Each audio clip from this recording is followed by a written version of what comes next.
नमस्कार, आरपी किचनमध्ये आपलं स्वागत आहे। तर मी आज स्प्रिंग रोल बनवणार आहे। यासाठी भाज्या घेतलेल्या आहेत। गाजर घेतलेला आहे, शिमला मिरची घेतलेली आहे, पत्ताकोबी घेतलेली आहे, कांदा घेतलेला एक। तर गाजराचं साल काढून घ्यायचं आहे।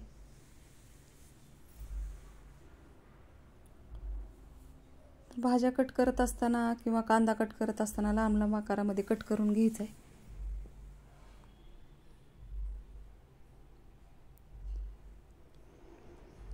तर लांब आकारामध्येच कांदा पण कट करून घ्यायचा आहे। तर वरचं देठ, दोन्ही बाजूचे देठ काढून वरचं पातळ पाचोळा काढून टाकून अशा पद्धतीने कट करून घ्यायचं आहे। एकदम बारीक असं कट करून घ्यायचं आहे। यानंतर शिमला मिरची कट करून घ्यायची आहे। शिमला मिरची भी एकदम असं पातळ काप करून घ्यायचे लांब लांब।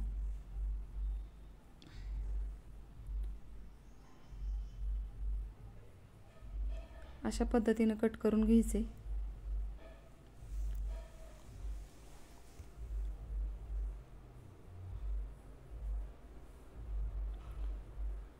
पत्ताकोबी पण लांब आकारामध्येच कट करून घ्यायचे। सुरुवातीला मध्यभागी कट करायचे। लांब लांब भाज्या कट केल्यामुळे एकदम दिसायला पण छान दिसतात, आकर्षक दिसतात आणि स्प्रिंग रोलमध्ये रोल करताना अडचण येणार नाही यासाठी मी लांब लांब कट करत आहे। बारीक आकारामध्ये कट करून घ्यायचे आणि गाजर मी खिसून घेतलेला आहे तर मोठ्या खिसणीने। तर आता पेस्ट बनवायची भाजीसाठी। अद्रक लसूण टाकलेले आहे, कोथिंबीर टाकायची, हिरवी मिरची टाकायची। ते हिरवी मिरची तिखट असल्यामुळे मी एकच टाकलेली आहे। याची पेस्ट तयार झालेली आहे, ते बाजूला काढून ठेवलेली आहे। तर आता कढईमध्ये तेल टाकायचे। सुरुवातीला कांदा तळून घ्यायचा आहे।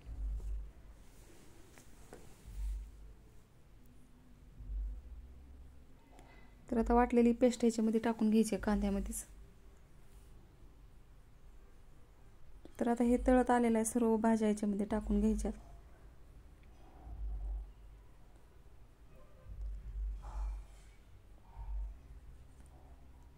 तर आता सर्व भाज्या मी याच्यामध्ये टाकून घेतलेल्या आहेत। अशा पद्धतीने परतून घ्यायचे। चवीनुसार मीठ टाकायचे, मिठामुळे भाज्या लवकर मऊ होतात।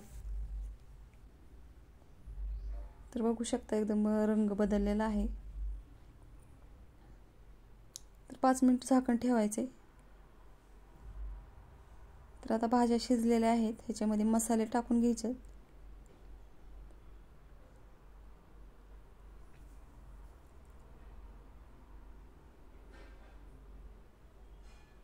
तर मी मिरे पावडर टाकलेलं आहे, थोडंसं धने जिरे पावडर टाकायचे।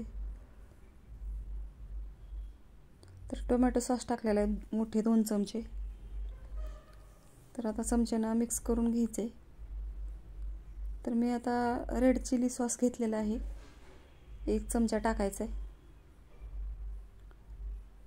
सोया सॉस टाकलेला आहे मी 1 चमचा। तर आता तयार झालेली आहे भाजी। तर मी आता मैदा रोलसाठी मळत आहे। तर 1 वाटी मैदा घेतलेला आहे, थोडंसं मीठ टाकायचं आणि एकदम घट्ट असं पीठ मळून घ्यायचं।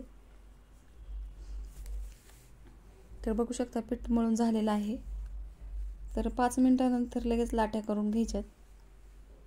तर अशा पद्धतीने रोल करून घ्यायचं आहे आणि एकसारख्या लाट्या बनवून घ्यायच्यात।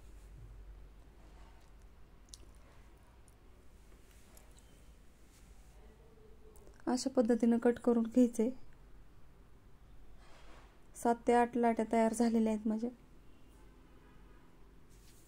तर आता लाटून घ्यायचे, एकसारख्या लाटून घ्यायच्यात सर्व लाट्या। जर तुम्हाला रोल मोठे करायचे असले तर लाट्या थोडेसे मोठे करायच्या। तर मी पुरीपेक्षा थोडंसं मोठं लाटलेलं आहे। अशा पद्धतीने सर्व लाट्यात लाटून घ्यायच्यात। बघू शकता लाटून झालेले आहेत। तर एकदम पातळ असं लाटून घ्यायचे।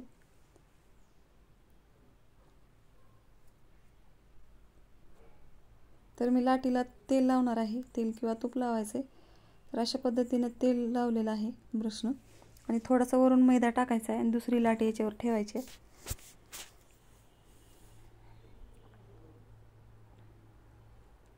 आणि एकदा लाटून घ्यायचे.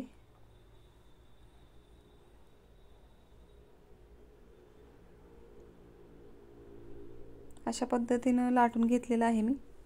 अशाच पद्धतीनं सर्व लाट्या 2-2 अशा तेल लावून चिकटवून घ्यायच्यात.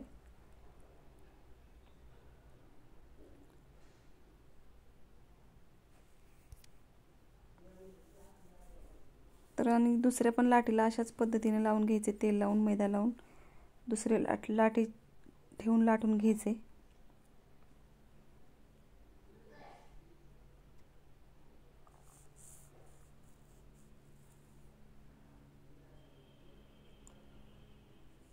तर आता गॅसवर कढई ठेवलेली आहे मी.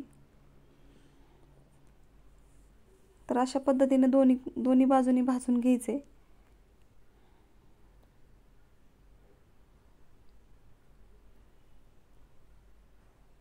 जास्त पण भाजायचं नाही, थोडंसं असं शेकल्यासारखं भाजून घ्यायचे. तर बघू शकता अशा पद्धतीने मी भाजलेलं आहे. अशाच पद्धतीने सर्व भाजून घ्यायचे आणि अशा पद्धतीने बाजूला काढून घ्यायचे. तर भाजलेला भाग मध्यभागी करायचा आहे आणि आपलं जे भाजीचं जे सारण आहे ते ह्याच्यामध्ये भरून घ्यायचे आणि रोल बनवून घ्यायचे.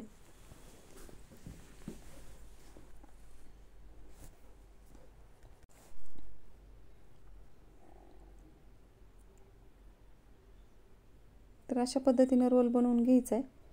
तर मी मैद्याचं मिश्रण थोडंसं पाणी टाकून बनवलेलं आहे, ते चिकटण्यासाठी अशा पद्धतीने लावून घ्यायचे.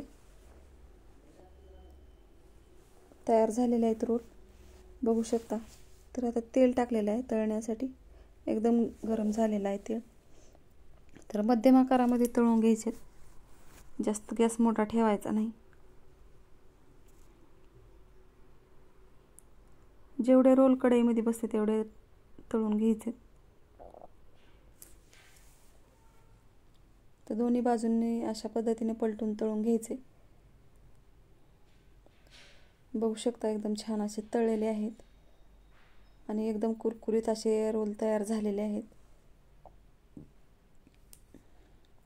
माझ्या चॅनलला सबस्क्राईब करा, लाईक करा, शेअर करा. व्हिडिओ बघितल्याबद्दल धन्यवाद.